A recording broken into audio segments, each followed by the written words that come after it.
Hey, welcome to Scratching the Surface. I'm Jarrett Fuller, and this is my podcast about design criticism and practice.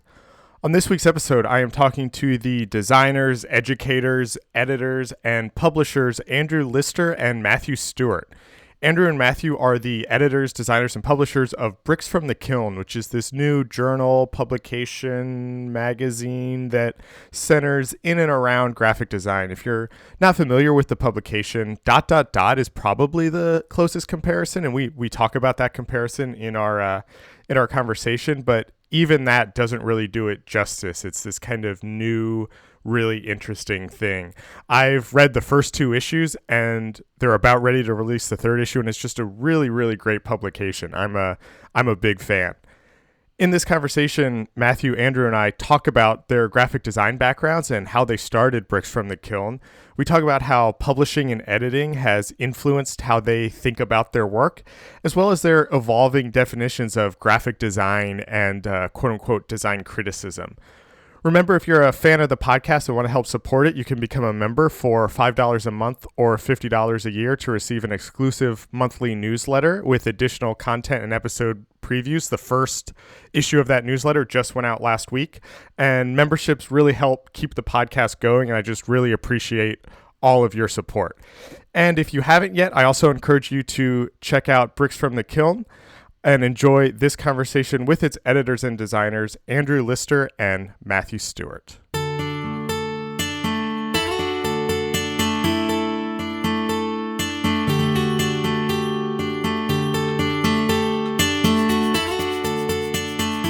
Let's start. I usually, it's always a little bit of a challenge talking to two people. So let's start with just if each of you could just kind of introduce yourself for the listener so they know who's talking when. Okay, so the voice you're hearing now is Matthew Stuart, and I'm a graphic designer based in London. And I'm Andrew Lister, and we work together, but I'm in Chicago at the moment. Great, perfect. So let's just get kind of right into it. I really wanted to start talking a little bit about both of your backgrounds, because it sounds like both of you come from somewhat traditional graphic design backgrounds. So I'm kind of interested in where your interest in design came from and what that kind of early part of your career was like.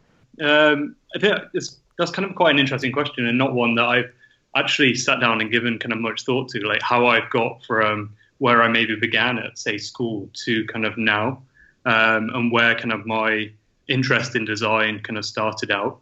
But I guess I'd have to say, when I was much younger, when I was around 15, I wanted to be an architect. Not that I really knew what that involved. I think I had some kind of weird kind of ideas as to what kind of architecture might be, and it's probably some kind of romanticized idea. Yeah.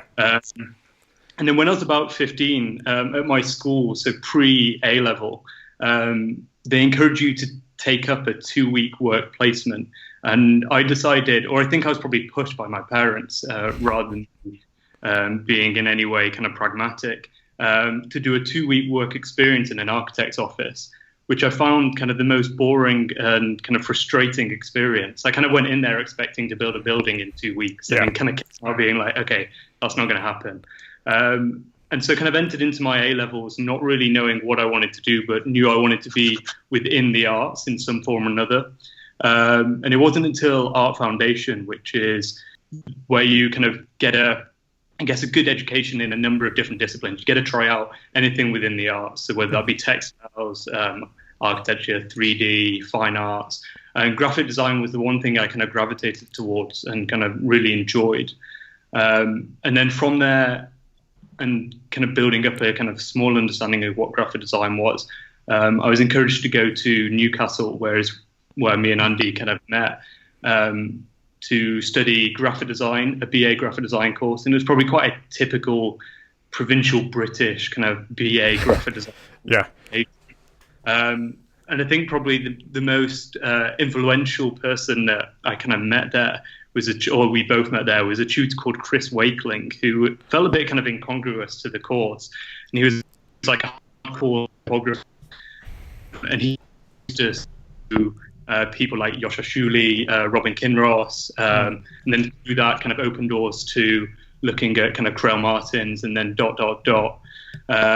And I think that's when kind of my understanding of graphic design and the area of graphic design that I may be occupying now really came from. Okay. And I guess thinking back, I guess the kind of main interest in architecture that I had at an early age was maybe design as a way of thinking or a methodology. Right. Perhaps.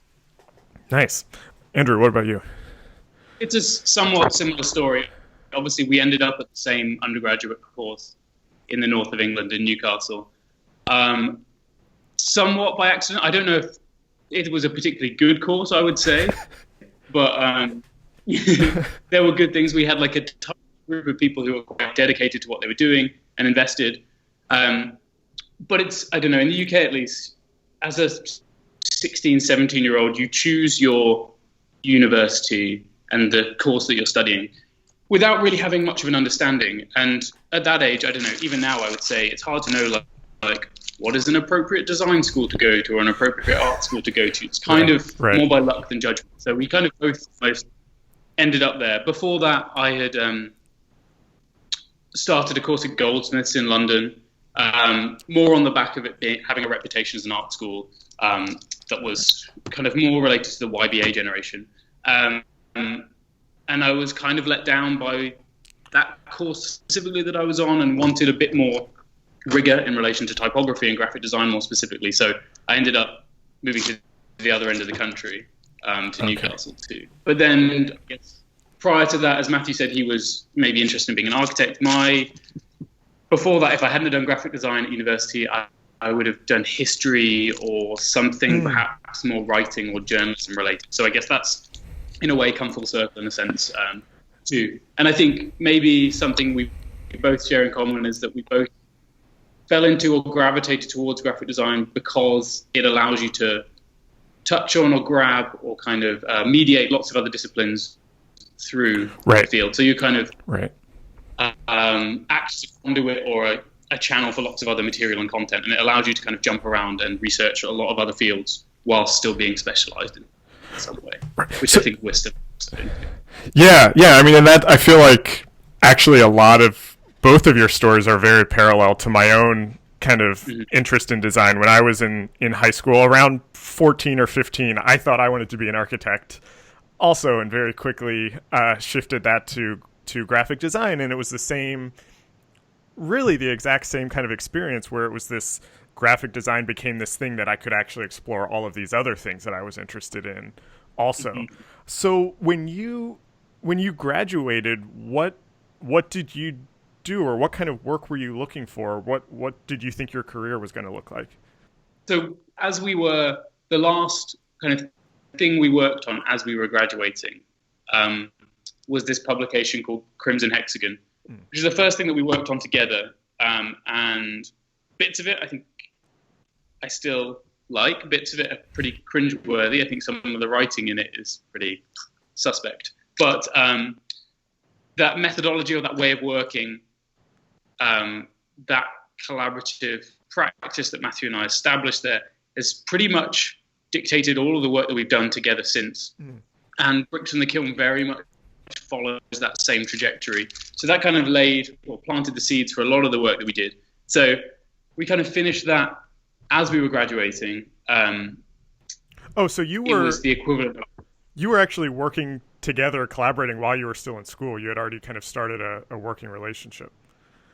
Yeah, it was our last, essentially our kind of thesis project, or they call it a final major project on the course we were on. And then that kind of span off. So as the school year finished, we then went into, suddenly we were like doing a few book fairs, and the book was in a few shows, and we were distributing and selling and doing that kind of stuff. So we were kind of immediately straight off doing that. And then I think we both had bits and pieces of freelance work. Then we also both went straight into postgraduate courses, which, in hindsight, maybe isn't the best move. I would have allowed at least a year or something between that gap. So there wasn't a lot of kind of out in the world work necessarily. There was like a gap while we were doing that stuff, and then suddenly we were straight back into academia and kind of also questioning and thinking about where we might be as designers. And during that period, we continued to kind of work together.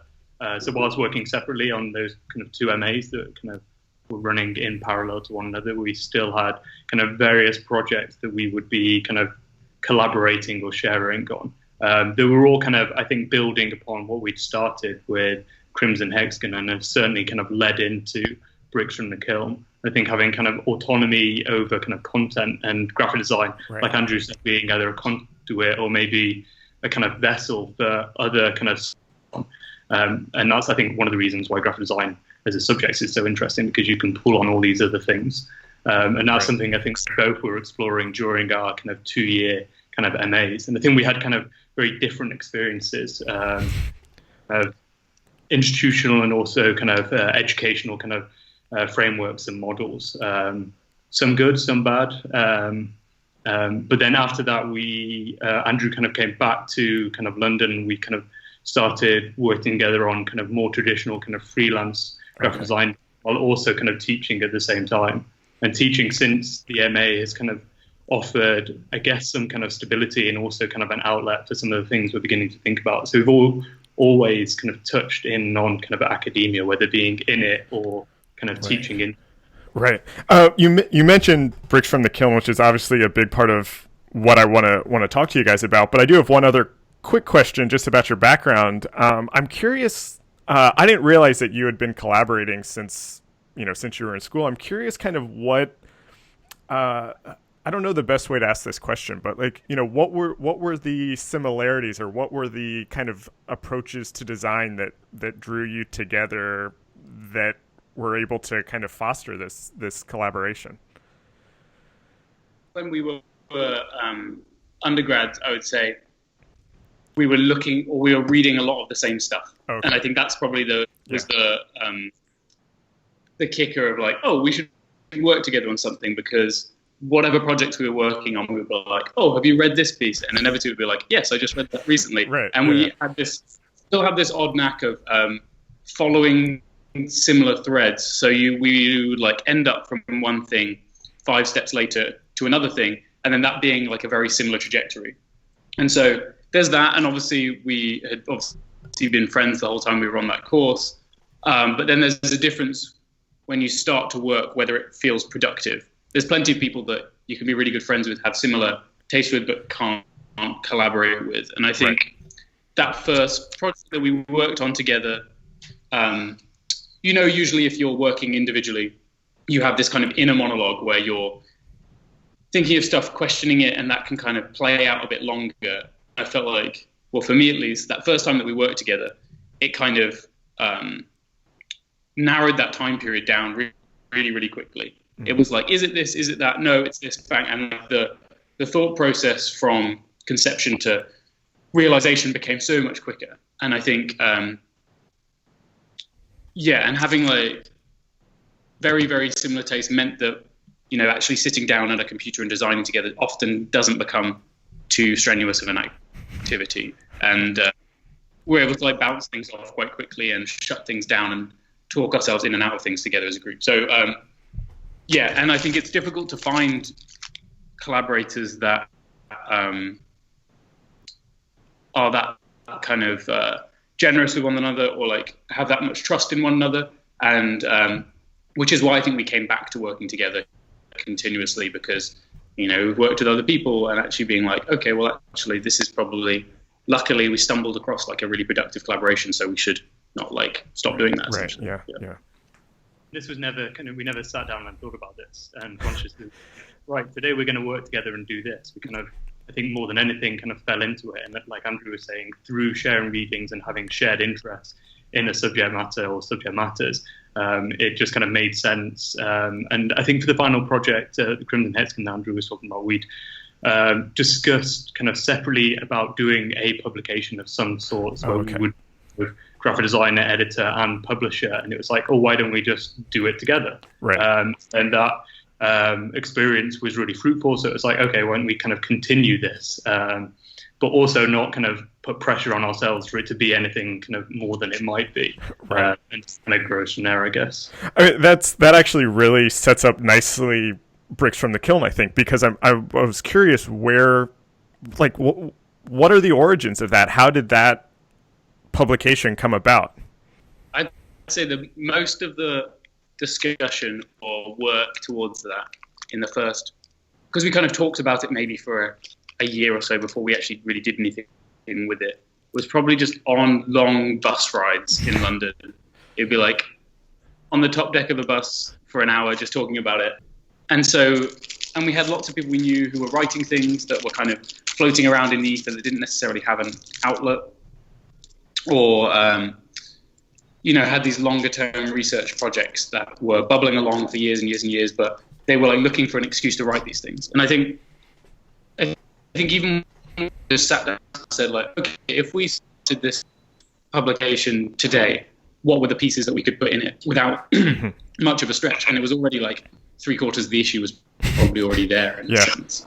So we were like scanning the terrain or like talking about what might go into this kind of thing for a while before it actually we kind of like sat down and actually did it. So again, it felt like a kind of slow burn or kind of natural process that led into this as well. Yeah.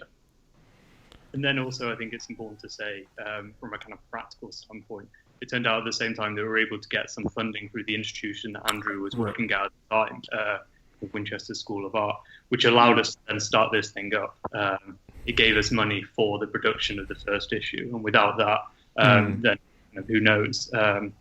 And I think it just we became kind of opportune, like that money became available. It was like we'd been talking about this thing, and like, okay, great, now let's just do it. And kind of forced us into actually kind of putting our kind of mouths, if you like, where. Right.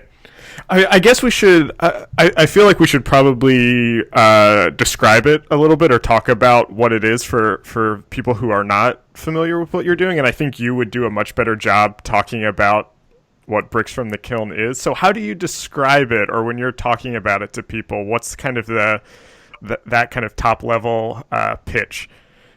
That's a really good question. I think we're still kind of feeling our way with that. Okay. A very succinct kind of definition or one-liner that sums it up. I guess the one thing we kind of begin to kind of talk about is maybe that it's a journal, which seems like a good enough term for it. It's not a magazine, or it's not maybe a kind of publication or a book, but it kind of straddles these kind of two lines where it contains short form writing, but not kind of journalistic writing. It's kind of a little bit longer form. And I guess the content is kind of critical writing on and around graphic design. And that's not necessarily to say the articles in there are about graphic design. Right. Some of them are. But that seems like the kind of most exact definition that we can kind of come on that, on the one hand, quite specific, and on the other hand, quite vague, and kind of touches on terms such as kind of visual communication, or maybe even design criticism, or cultural theory. Mm-hmm. But none of those feel like, as a single term, they're in the right kind of ballpark, although they kind of touch on some of the things that are kind of in the journal itself. So yeah, maybe writing, a collection of writing on and around graphic design. Yeah, that's what struck me about it, is that it felt very much, I mean, both of you are graphic designers. It's a very intentionally designed artifact. And it very clearly has the point of view of a graphic designer. But I'm specifically thinking about Mark Owen's piece on Vaporwave. I think, kind of pushes those boundaries a little bit.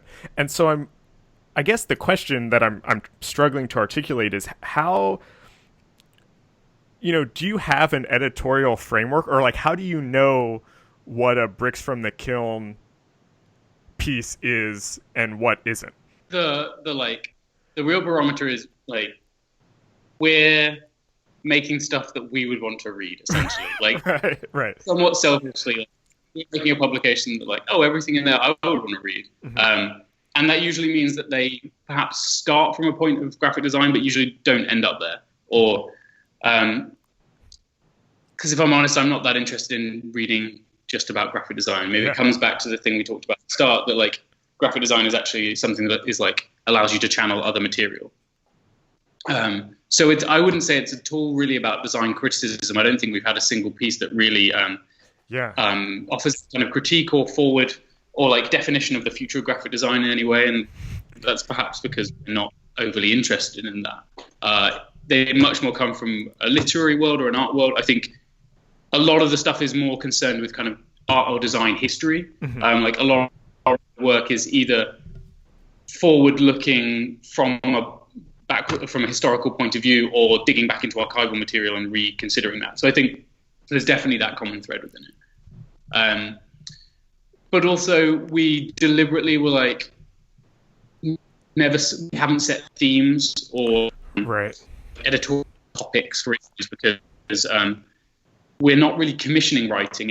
It comes out the other way. It's more like we're talking to people who are working on these longer term projects, and it's finding a way to tie these things together. Oh, okay. I think that that kind of through line or connecting thread is like super connected to what that publication we first worked on, Crimson Hexagon, where we were writing it as we were designing it. So like each article would lead on to the next. And I think we want that through line across the issue and across from issue to issue as well. You know, and I think of like the best examples of things like that are one book that we always talk about is Richard Hamilton's Collected Words. Oh, yeah. And which is obviously a book of collected writings, but the way in which it's just strung as this like singular narrative that weaves in and out of his practice is super interesting, even down to the typographic detailing of that book, that the original texts are in Roman and then his new editions are written in italics that like link one chapter to the next. They have these very small kind of unassuming titles that group things, but really it's just like one long essay, but it's taken from all of his written output from all these different places.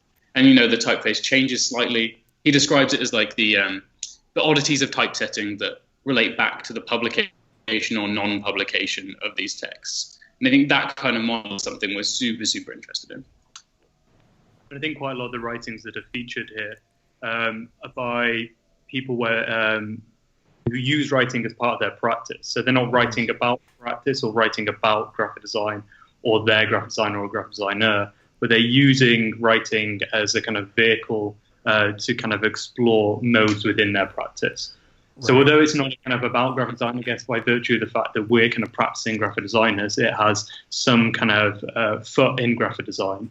And it kind of might be looking at kind of approaches or ways of thinking kind of more than anything. I think that's really interesting because it's something I'm fascinated that you use the phrase in and around graphic design, because that's also the phrase that I've found is actually most helpful in talking about this podcast, because at its core, it is very much about graphic design and it is very much about design criticism. But the more that I've talked to people and the wider pool of people that I pull from, that I talk to who are more and more outside of kind of traditional graphic design practices, I'm realizing that my own definitions of graphic design are starting to fall apart a little bit and are expanding and changing.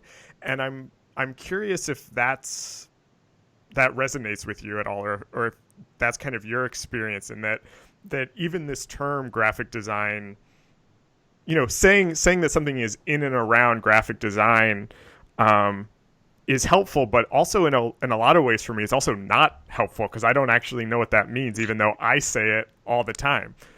I think that's what we're kind of drawn to, non-specificity. Yeah. It tries to be specific, but falls apart in its lack of specificity, which is totally what graphic design, like, it sounds like a really defined discipline, but it's not, and it's like figuring itself out, and it doesn't really know what it is, and it means a lot of different things to different people. Yeah. So maybe I wonder if more it's on and around typography. I feel like the focus is more typography than graphic design for us. And I think like, I don't get overly hung up on how you describe your work, but obviously there's debates about that. And some people describe themselves as typographers rather than graphic designers. And I think that's appropriate to what we do, mainly because a lot of the work we deal with is type-based, but also in terms of like thinking about being tied into language or content, or thinking about the translation of material into written form. And I think a lot of the work, especially in this new issue we're working on, deals with language and typography specifically. Mm-hmm.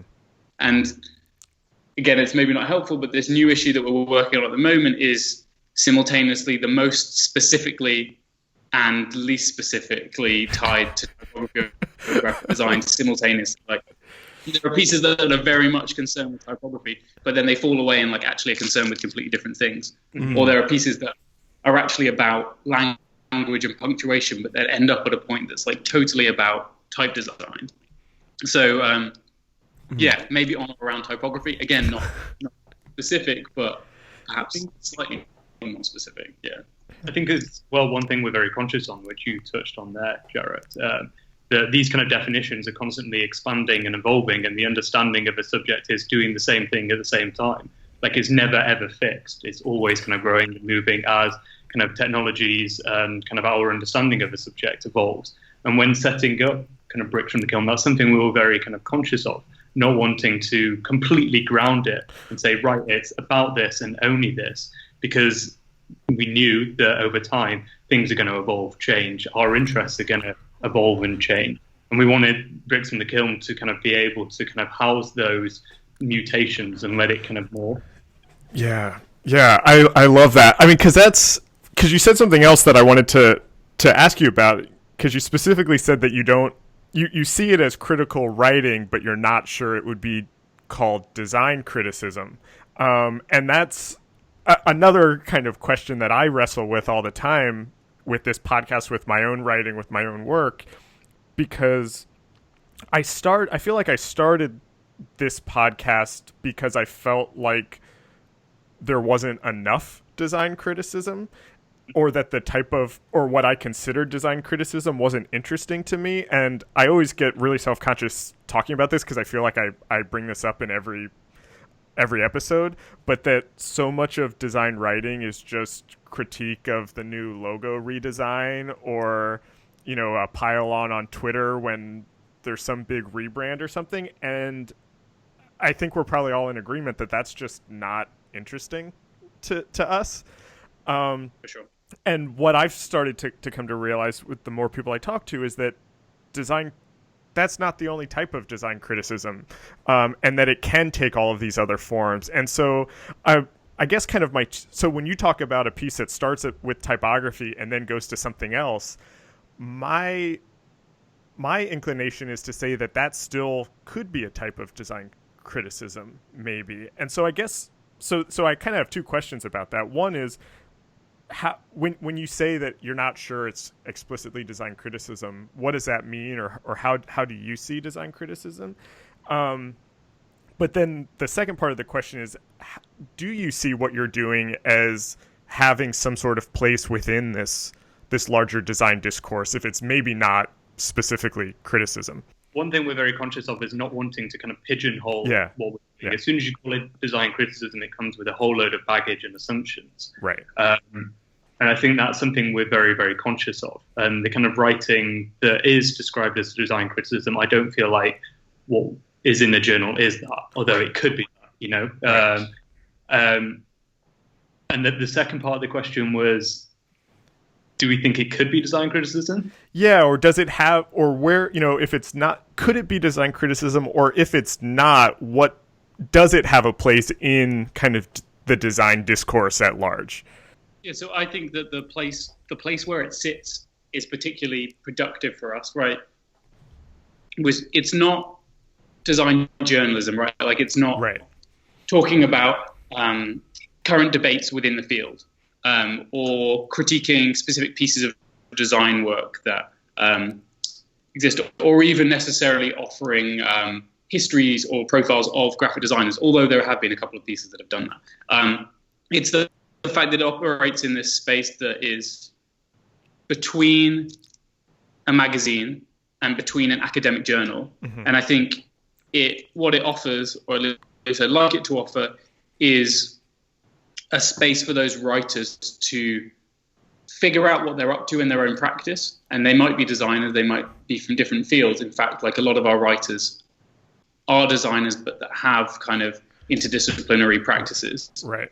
And that means that we're asking for a level of rigor in the writing, or we say writing or research or projects, whatever it is, but that there's some flexibility or leeway in how it's written. We're not asking for project abstracts. We don't formalize the way footnotes are formatted and follow specific linguistic styles. So that actually gives a freedom for the writing to be, in a way, kind of a part of the practice or a part of the project. Like the way it's written is as important as what's being said. Mm-hmm. So we're not like trying to flatten things into that, but we're equally not trying to take away the academic rigor or like the level of research, because I think that's something super important in every piece that we've had in the issues so far. So, and that's where I see a potential problem in a lot of what poses as design journalism at the moment. Is it's kind of just like regurgitating work from one website to another, using prefabricated releases and just reformatting them somewhat. And then the debate component is usually like, well, this person's copied this other person's work, or this is a rip-off of that, which is not really an interesting discussion to be having. That's where I think, yes, I think there's value. That's a really valuable space in an area of design criticism, in terms of like having that outlet. Like I think there's a piece coming up in the new issue by a writer called Brian E. Quinn, who comes from an illustration or design background, but was on a program called Critical Writing, an MA Critical Writing program at the Royal College of Art. Oh, yeah. Quite a few people have written for us from that program, which I think is a really, really interesting course. Everyone who I've seen come out of that has been doing very interesting work. And that's the piece where it's about typography, but it's written from a much more linguistic or literary point of view. And the references are not really from the world of graphic design, but it loops back in on itself and becomes about graphic design. But then the way in which it's written, the way in which it's formatted, the way in which it uses punctuation, and even the way in which it'll be laid out in the issue are like all tied up and bound in together as that piece. So that's where I think this element of criticism is more like when these things come together and the design of those pieces and how they're written, rather than a piece of writing that's necessarily about design criticism, if that makes sense. Yeah. So I think for us, it's kind of extending beyond maybe like a formal dogma, or it's like all kind of vague, kind of surface level kind of design journalism, but it's about rigor in writing, and also that writing maybe kind of leads away from graphic design, but it has some kind of, I don't know, rigor to it, and maybe is drawn through kind of historical connections to language or typography. But they're, I think, quite loose. And again, I think this always comes back to kind of our interest in design being kind of a vessel or a conduit for other things. Yeah. You can explore what graphic design is about by looking at these areas and pull it back into design if you want. Yeah, I mean, that's exactly what I was going to say, actually, when I was thinking about your answer. And I love that you said kind of going beyond this kind of surface level, which is so much of what design writing is. And that's where the name of this podcast came from, was trying to kind of get beyond that surface a little bit and kind of reinvestigate what design could be. I'm reminded of, it reminds me of something that Stuart Bailey and David Reinfurt said in talking about ... which is kind of the closest thing I can think of to what you're doing. It's not that similar, but it's somehow the closest comparison I can make. But they said something when they were questioning whether a story should go in the magazine, whether it should go in ... and kind of were asking themselves, is this something that would be in a graphic design magazine? And then they were like, well, if we put it in there, then yeah, then that can be, and then that's what a design magazine can be. And it feels very similar to the way you kind of think about that also. Yeah, I think there is a certain depth to kind of ... and watch Stu Bailey and David Reinfurt and kind of Peter Billock, if you like, kind of set up what we're doing. We're definitely kind of coming off the back of that lineage.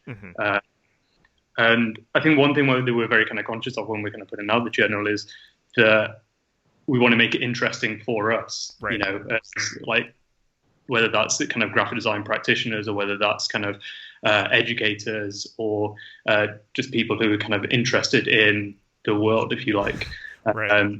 And so we're not thinking about kind of market forces or kind of trying to target some kind of very specific group. We're kind of putting it out there in the hope that it will find kind of a network of like-minded people who also want to read it. Right. Sorry, yeah. So David and Stuart talk about pieces being, does it feel ... esque, right? Like rather than does it feel like it should be in a graphic design magazine? And it's the same. Like we're like, oh, does this feel like a bricks from the kiln kind of piece? Right. And I think you're right. ... is for sure like treads a similar territory. And I think something we're always aware of is not finding ways to pull away from that. I mean, even in the format, we're kind of in a similar kind of even just dimension publication, which is more to do with the economy of production than anything. Right. The size that is the most economic off a press sheet printing in Europe. So we're getting the most out of our budget as we can possibly, right. which puts it in a certain. There's an ethos that is tied to that, which is probably quite ... esque as well. Yeah. We're trying to think of ways that we don't want to tread too close to that. We don't want to retread that path, and it's something we're like wrestling with a little bit. Even the fact that people like Mark Owens or James Langdon have written for ... and write for us as well, or that they're simultaneously publishing in the Serving Library and writing a piece for us. Right. But I mean that association is not a bad one. It's something that we read a lot especially when we were undergrad students. Like it's obviously informed a lot of what we do. I have a great deal of respect for that publication and everything that David and Stuart and that whole kind of like coterie of writers and designers have been producing. So it's not a bad thing, but it's definitely something to be cognizant of as we're going. I think, yeah. How are you thinking about, what are the ways that you want to pull away, or how are you thinking about making bricks from the kiln, remaining in that lineage, but also forming something new? Because I feel like starting a new publication in 2017 or 16, whenever the first one was, a printed publication is already a kind of a very bold statement. So like what makes a publication in 2018 different than... I just asked you like 4 different questions there, but what are the ways that kind of culture today are just naturally making these things different? Yeah. So I think I'm not sure which question to begin with. But I'm sorry about that. But in terms of how we're pushing away from that format, I think the first issue we saw as a way of just like, okay, well, it's a testing ground. Let's put it out and actually see if anyone wants to buy it, wants to read it. Yeah. Is there a readership for this kind of thing? Is there some kind of longevity for it? And like the response was pretty good in that way. So we were like, okay, so maybe we can push away and be, it's given us a license to be like, oh, we can push things a little bit more. And I think, yeah, it's right that we don't really we have a website that really is just used as a point of sale for the publication at the moment. Yeah. But it also has just become a good repository to put extra links, so there's an audio piece in the second issue that accompanies James Bully's essay on Daphne Oram and Jeffrey Jones. And that's something that came out quite late out of his piece. He was writing, so he is kind of doing research on Daphne Oram's archive, and he'd written this really nice essay for us that kind of spans out of his PhD research. And he was like, something he suggested quite late in the process was, I think maybe I want to have this audio soundscape from the archival recordings that I'm dealing with alongside it. And a page on the website that has MP3s, although a side story is that we actually have to, the new Daphne Oram Trust don't want it to be quite as available as that online, so we're having to deal with like ways to make it inaccessible. But that way of thinking, or thinking of like a multimedia way of working with the publication, and I think there's some awkwardness between this like back and forth between having to go to a website to listen to the sound, but it's still probably less awkward than like sticking a CD in the back of the issue. Right. That, for example, has become a really, really important thing. And this next issue, every piece in the issue, it's kind of the closest thing that we've had to a kind of an editorial framework. Every piece in the issue has a work for an issue is every piece happens to have an audio component accompanying it. Oh, so, wow. That will mean that this next issue is almost somewhere between like a piece of text and sound publishing. And I think that is something we're really interested in, and ways in which that'll work, particularly how that will work in terms of a launch or some kind of exhibition to accompany the issue as well. So, I mean, that's one example where we're trying to push the format away from that, or trying to think about flipping it. Like if we think in the first couple of issues, most of the pieces are come from existing material that either was performed or written or is an offshoot of an existing body of work or lecture, say, for example. And this one is like a step in the direction of like flipping that around and saying, like, actually, what if it is just a piece, or it's something to be performed, or it's a script for an audio piece to be read or something. Yeah. Right. Mm-hmm. And it's also, and the other thing to throw in that maybe somewhat complicates things a little bit as well, is that we're also, we have these projects that we are thinking about that don't necessarily fit into an issue of Bricks from the Kiln. So what we are talking about a lot at the moment is expanding it to be a journal, but also a publishing platform for larger projects. Oh, interesting. Need more. So the first of those will be a book of collected writings, and also the collected art objects of an art critic, writer, librarian, someone who describes himself as a lapsed anarchist, called Ron Hunt, who we interviewed in the first issue, and maintained this kind of close back and forth relationship with him. And he has just given us everything he's ever written, and it's not well. He's like outside of the art historical canon. He's obviously not a graphic designer, so that's going to be a book that I think will sit under the title of Bricks from the Kiln, but will be a standalone publication in its own right. So I think we're really interested in actually exploding out. So that actually will kind of feel like an issue of Bricks from the Kiln, but rather than having a variety of different writers, it will all be from one writer. That's great. I love that idea, actually. That's really smart. We've kind of talked around this a lot throughout this whole conversation, but do you think being a graphic designer or coming from a graphic design background influences how you think about editing, or that brings something different to the role of editor? Yeah, I think massively. I mean, neither of us are trained as editors or came off a kind of a literary course. We're kind of graphic designers through and through.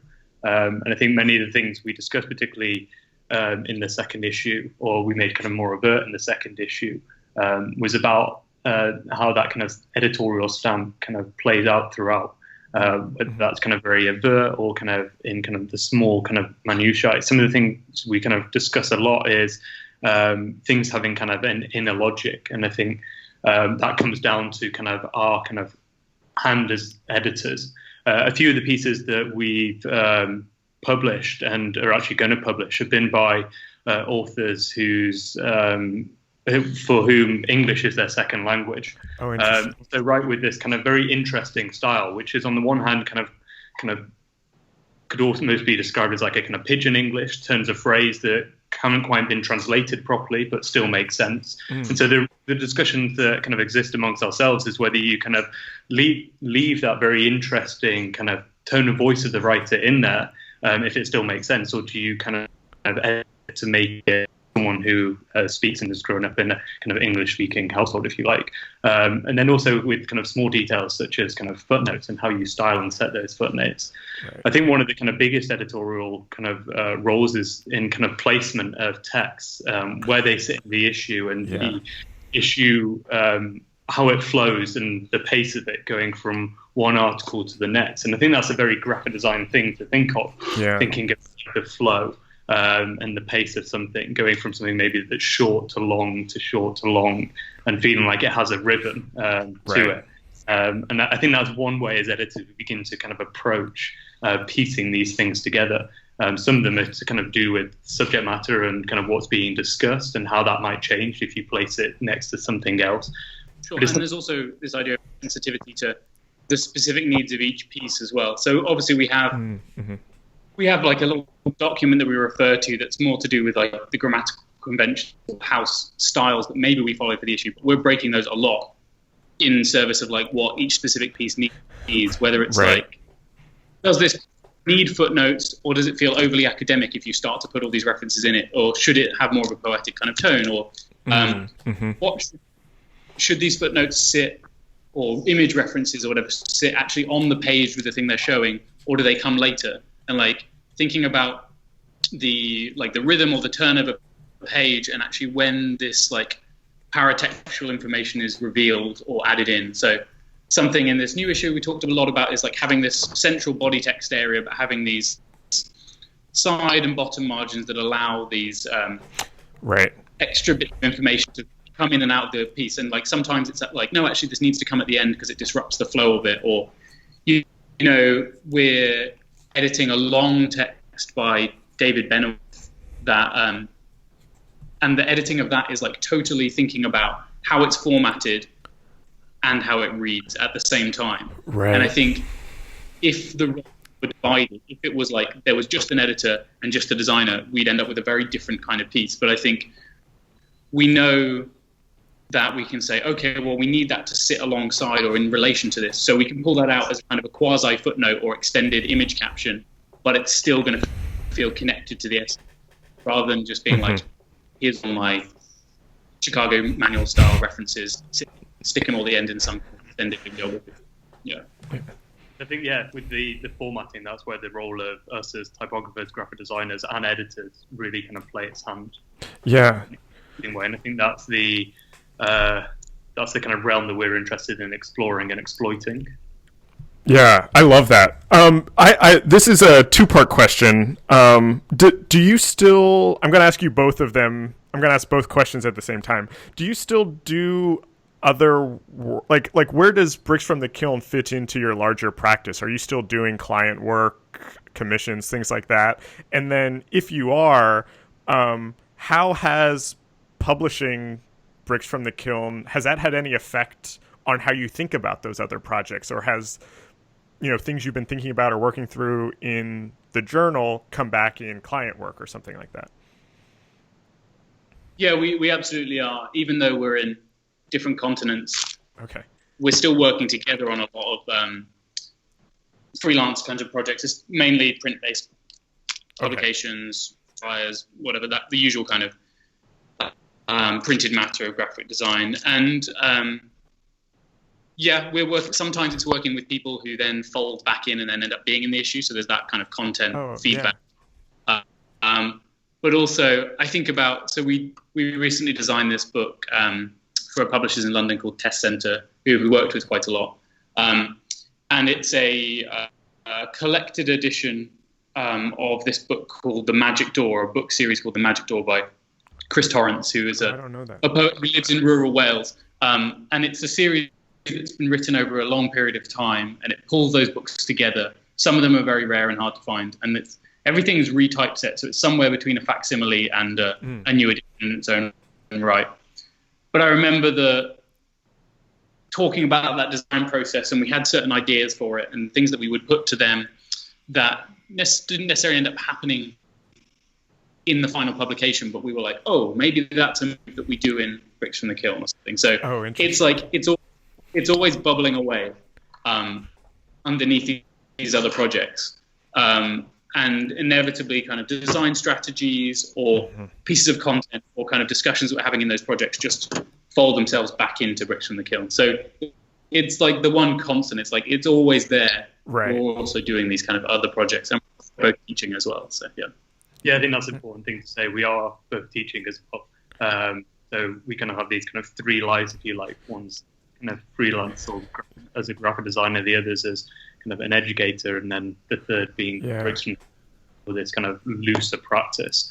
And I think education is kind of an interesting realm to kind of explore some of the kind of ideas or things that you're thinking about that won't necessarily be accepted in certain areas of commercial stuff. Yeah, I mean that's kind of exactly why I was asking, because I'm in kind of a similar similar kind of framework where I have a freelance practice. I do this podcast and kind of the writing criticism stuff and then teach. And I'm always interested in talking to other people who have that and how those influence each other or fit together. You know, are they three separate practices, or do they kind of become kind of one big thing and it's just kind of, you know, moving between them all? I like to think of them as one big thing. I think beginning to try to separate them in a very distinct way, I think would possibly kind of drive you insane. Yeah. And it's allowing kind of one to feed into the other, and then having this kind of back and forth between the kind of the three or the two or whatever it kind of might be. And I think that's where the productive kind of ground lies, between those kind of areas. Right. Mm-hmm. Yeah, I think in a lot of the time I'm using some of the text or PDFs of articles from Bricks in the Kiln as readings for my students, or things that I use as kind of past resources to prompt discussions about things. So like there's a piece in the second issue that's a conversation between Celine Condolleri and James Langdon. Yeah. And I've given that text maybe 2 or 3 times, and you know it inside out. You know the ways that you can approach it. So it becomes really productive as a point of discussion, because you can also talk about like how it's formatted. Or, right. You know, the other day I gave a student of mine a draft of a piece Matthew's written for the third issue, which is an interview with Naya Giacomakki, who's a curator at the Whitechapel in London. Yeah. And this is an interview all about the act of the interview itself, and the idea of transcription and of how a conversation is framed. I mean, it's super relevant to thinking about our podcast. Yeah. It's relevant to thinking about the design of an editor as well. And I gave that to one of my students the other day when they were talking about interviewing someone, just to be like, well, okay, let's step back and actually think about the considerations for, like, how do you frame this interview? Where does it happen? How is it transcribed? How is it subsequently documented? Is it in public? Is it in private? Is it reformatted afterwards? And I think, so in that sense, like, the concerns, the interests from the issue, like, are always coming back. I mean, it's natural that they would, because it's the things that you're thinking about. They're always going to kind of percolate into the teaching or the other work that you're doing. Yeah. Right. Yeah. I think as well, using them as physical material, and kind of touched on there, as readings, they offer kind of a point of discussion. Particularly, we're both teaching graphic design students, right? So you're able to talk about the formatting, you're able to talk about the kind of typography, the use of the kind of grid text area, all these elements, and then through that you can discuss the content in the article, which is the kind of juicy bit, the one thing that you kind of want to be talking about. Right. It allows a graphic design student a way in, and then also how those kind of formal considerations have kind of bear through, and what we've had to bear in mind in order to get it to the point at which they're seeing it. Yeah. I'm curious what you think. We started talking about kind of design criticism and some of our problems or frustrations with that. What would you like to see in the design discourse, or what is missing from design criticism today that either you would like to read more of, or that you would like to publish, or topics or subjects that you think are not being covered and should be? I don't really, I'm not the kind of person, I don't know, not to speak for Matthew, but I don't know if he is either that wants to make proclamations for an entire discipline, especially because when we're like, we think about ourselves as kind of like in but not of the discipline itself as well. Right. You know, I always feel conflicted about the fact that maybe both of us are teaching, like that we're maybe like adding this further line of like precarious work, because we teach because essentially we have a precarious kind of economic situation because of the kind of work we do. So, like, is it hypocritical to be teaching that same kind of practice? Anyway, so that's an aside. Right, but, right.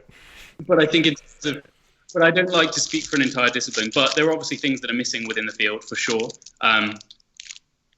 It's a very Western, Eurocentric discipline. That's a problem, of course. Are the same old people that are regurgitated, inevitably old white male people who are referred to as the godfather, like the heroes of graphic design, which is a problem. Of course, that's something that needs remedying.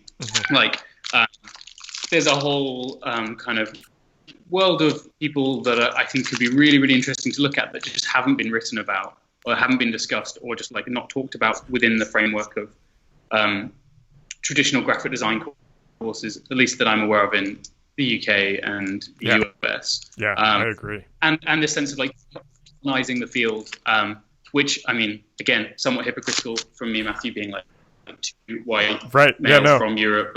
I get it. I've been there. I think I think that's absolutely something that needs looking at. Sure, and I think from a educational perspective, I would like there to be more ability for writing to feed back into graphic design courses. I feel like it's if you're talking about a typography course that you're on, it's such an important thing. Not necessarily type design, but necessarily like if you think about graphic design as a discipline that's really concerned with the translation and dissemination of material, but like actually reading and understanding the material you're working with and writing feels like a really, really important thing. And at least in the experience I've had in the places I've taught, that is more and more being like shunted out of programs or ushered to the side. And even if you are interested in that, whether there's time for that to actually happen. So I think that, but I also don't idea like everyone who's a designer should be a writer, because I think there's a lot of bad graphic design writing. I'm not for 1 minute suggesting that every graphic designer should also be a writer or an author, but actually having that ability to have that attention to detail to the material or the language that they're dealing with. Yeah. No, I think I completely kind of concur with what Andrew was kind of saying there. The other thing I think would be kind of reading as well as kind of writing, kind of reading in graphic design kind of discourse, and particularly within kind of institutions and education. And my only experience of graphic design education is based in the UK. So I kind of went through graphic design courses, BA graphic design courses, and I'm now teaching on a BA graphic design course. And there is a lack of, I think, reading around a subject or kind of understanding how to read text. And that's not something that's kind of even discussed or taught. And I think it's something that can be kind of taught in a way. And I think writing plays a huge role in that, in your way to kind of understand a reading. And I think it kind of probably boils down to kind of the minutiae of kind of, the detail and the way something's structured. Particularly kind of as, graphic designers or typographers, you're putting forward information in whatever kind of form you might like to think of it as, kind of information. You're communicating something between kind of parties, from one person to the next. And to understand language is an integral part of that. And I think that is kind of missing currently within kind of education. Yeah, I agree with that completely. My last question is, I'm curious, who are the writers, or are there books or critics who have really kind of influenced you and the way that you think about all of this that we've been talking about? Who are the people that have kind of really shaped that? We both are big fans of people like W.G. Sable, Peter Haneke. I think there was a book called The Afternoon of the Writer by Peter Haneke. We were both actually on a residency over the summer at Oxbow School of Art just on Lake Michigan, and it was an odd residency because we found ourselves in this position of like wrestling. Like everyone there was quite craft based, and it was obviously an arts residency, and we were there as graphic designers, and it was like, at times felt like an odd fit, maybe, that residency. So we were like wrestling with what we should be doing in that residency. Like, should our practice like adapt to that? And in the end, we were like, no, actually, this is a time to like think about the next issue of Bricks and actually talk about some of the things we're doing and actually take advantage of us being in one place for a period of time and doing some of that research and discussion, which was like super productive, of course, but maybe didn't result in a piece, which was fine. But we were, at the time, I think I read it and I gave it to Matthew, and he read it too, this short book by Haneke. And there's a section in it where he meets with a translator, or the protagonist of the novel, the writer, meets with a translator who talks about this really freeing experience of stopping trying to be a writer and like relinquishing control and saying, actually, a translator and a publisher of material. And like it was at the time when we're like, okay, well, we don't have this like fine art sculptural practice, for example. So like letting that go and like our work is what we do well is being responsive to material and actually like channeling it, providing a platform for it and disseminating it. Like, and can be a really freeing thing to not try to establish some kind of like pseudo artistic practice. Mm-hmm. So that's like where I feel like reading things that are not in the realm of graphic design, but you're always going to see it through your own lens in some sense. So there's people like that, B.S. Johnson, Anne Berg. I mean, like reading those kind of things and very much enjoying them. But in the graphic design realm of things, for me personally, Mark Owens has been like a super, super influential. Not only to his work, but so when I was a grad student, in between my first and second year, I went to Philadelphia and worked with Mark. Oh, wow. For a month and a bit, and he just moved to Philadelphia with his partner Alex and his dog Bruce, and they essentially, I felt like I was kind of addicted for the summer by them. He talks a lot and he has a lot of really interesting stuff to say. So like that kind of that summer or that period was like got a lot of material from Mark, a lot of things to look at and read, and I would kind of follow up on a lot of the stuff that he would kind of throw out off the cuff, and I feel it was like a really interesting thing. Like we worked on design projects too, but I think just the discussions and the kind of openness and the generosity of Mark as kind of an interlocutor or maybe as a kind of tutor in a sense is great. And I also, before that, obviously loved his writing and have really loved his writing since. So I think quite a lot of the stuff we read is probably kind of, again, outside of graphic design, it's from the literary world. It's either kind of maybe fiction or perhaps non-fiction by authors such as, W. Sable, B.S. Johnson, and Haneke. And I think being able to kind of draw on kind of some of the things that are kind of discussed there and use them as metaphors in your own practice, and particularly kind of the example that Andrew talked about earlier, and this idea of kind of the translator and kind of wrestling with being an author. And then not necessarily feeling like you have to author something, but you can actually be this kind of person who sits in the middle, and you're kind of taking one form and turning it into another form, which I think is a great kind of analogy for what kind of graphic design is broad. And I think we'd only kind of really, I mean, there are things we'd been thinking about, but we'd only really been able to kind of crystallize having read this text that has nothing to do with graphic design at all. Right. So I think it's expanding those kind of interests outside the field. There's a really great kind of pithy Carell Martin's quote that's something like looking at graphic design is just incestuous. So a lot of time.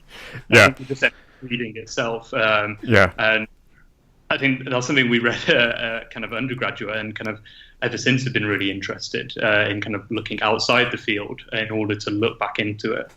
I think one of the texts from, if you like, graphic design criticism that's been hugely influential for me and probably also for Andrew, and I think we both read on BA, was Chris Wakeling, who was our typography tutor, introduced us to Yoshua Shuli's Designing Books, which is a manual for designing books, but it talks about design as an approach, and some of the considerations for book design can be applied to, the broader field of graphic design or even design in general. It's the kind of methodology, a way of thinking, and I think that was really kind of influential.